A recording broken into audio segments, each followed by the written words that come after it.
sebelumnya saya minta waktunya ya Bu. Iya. Di sini saya sedang melakukan praktek kuliah yaitu pengamatan pada tanaman terong. Kebetulan di sini yang menanam terong itu Ibu. Jadi saya menghubungi Ibu untuk melakukan pengamatan tanaman terong ini. Kenalkan, nama saya Lailatul Azizah, Prodi Agribisnis bidang minat penyuluhan dan komunikasi pertanian. Saya berasal dari UPBJJ UT Bandung. Hari ini saya akan melakukan praktek wawancara kunjungan usaha tani budidaya tanaman terong. Sebelumnya Ibu dengan Ibu siapa? Ibu Aneng sih. Ibu Aneng. Ibu Aneng menanam terong ini berapa luasnya ya Bu? Luasnya 500 bata. 500 bata ya Bu. Iya. Ini benihnya Ibu dapat dari mana Bu? Dari Purwakarta. Dari Purwakarta. Ibu menyemai dulu apa beli benih yang sudah disemai biasanya? Udah disemai. Udah disemai. Berarti Ibu tinggal tanam aja ya Bu? Iya. Untuk proses penanamannya bagaimana Bu? Dari mulai pengolahan lahan sampai penanaman sampai panen gimana Ibu? Bisa diceritakan? Dibuang dulu rumputnya, Ya. langsung dipetakin lah, Dibuat bedengan ya Bu? biasanya. Dibuat bedengan gitu. Langsung ditanemin. Tanam dulu. Biasanya kalau sebelum ditanam itu di lubangnya dikasih pupuk dulu nggak Bu? Enggak, langsung aja ya Bu? Langsung aja. Begitu ya Bu. Kalau untuk pemeliharaan tanaman terong ini sama nggak Bu sama pemeliharaan tanaman yang lain seperti cabai, kacang, kedelai seperti itu? Sama nggak Bu? Sama aja. Sama ya Bu, seperti dikasih pemupukan ya Bu, penyulaman, terus disemprot gitu ya Bu? Iya, sama. Untuk kendala yang Ibu rasakan dalam menanam terong ini apa ya Bu? Kendalanya itu pohonnya yang ada yang mati gitu. Buahnya ya Bu, layu gitu. Buahnya layu, itu pohonnya ada yang mati. Begitu ya Bu.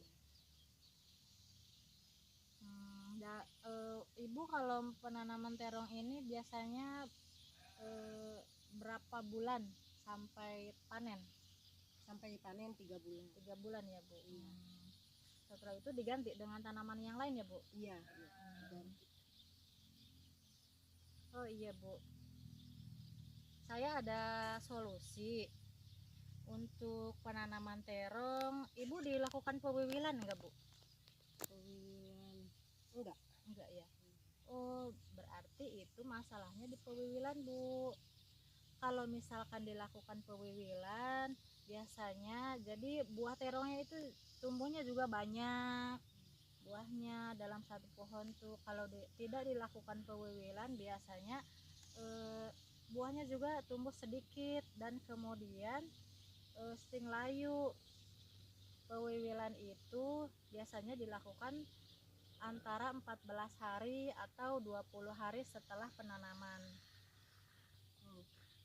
Jadi dilakukannya pada tanaman terong ini misalkan ada ini ya Bu, tunas-tunas air itu yang kecil-kecil, terus daun-daun yang mati gitu dibuangin supaya ini pertumbuhannya itu sebelum berbuah dia fokus batangnya kuat dulu. Tumbuhannya juga akan tumbuh tinggi, batangnya sudah tumbuh tinggi, kemudian nanti tumbuh bunganya lebih banyak dan buahnya lebih bagus hasilnya Bu. Gimana Bu? Kalau gitu. Iya, menurut Ibu gimana inovasi yang saya tawarkan menurut Ibu? Ya, bisa diterima ya, atau gimana? Ya, diterima. Bisa diterima ya Bu? Iya. Kalau misalkan melakukan pewiwilan itu ada kendala nggak Bu menurut Ibu? Enggak ya Bu. Bisa ya itu dilakukan ya Bu? Iya. Untuk memperbaiki pertumbuhan terongnya baik ya Bu? Atau ada usulan lain dari Ibu? Udah gitu aja. gitu aja ya Bu, bisa diterima Ibu, soalnya pewiwilan itu belum pernah dilakukan ya Bu? Ya belum. Belum ya Bu. Kalau ini untuk tanahnya subur Bu biasanya? Subur biasa. Subur, begitu ya Bu. Baiklah, mungkin cuman itu saja ya Bu yang bisa saya sampaikan. Mungkin pesan saya, pewiwilan itu dilakukan supaya pertumbuhan buahnya baik, juga lebih banyak, buahnya segar. Nanti setelah pemanenan juga, waktu pemanenan itu hasilnya juga banyak, hasilnya memuaskan ya Bu. Semoga hasilnya lebih baik ke depannya ya Bu. Sebelumnya terima kasih ya Bu untuk waktunya. Ya, sama-sama. Baiklah, terima kasih ya Bu. Assalamualaikum warahmatullahi wabarakatuh. Waalaikumsalam.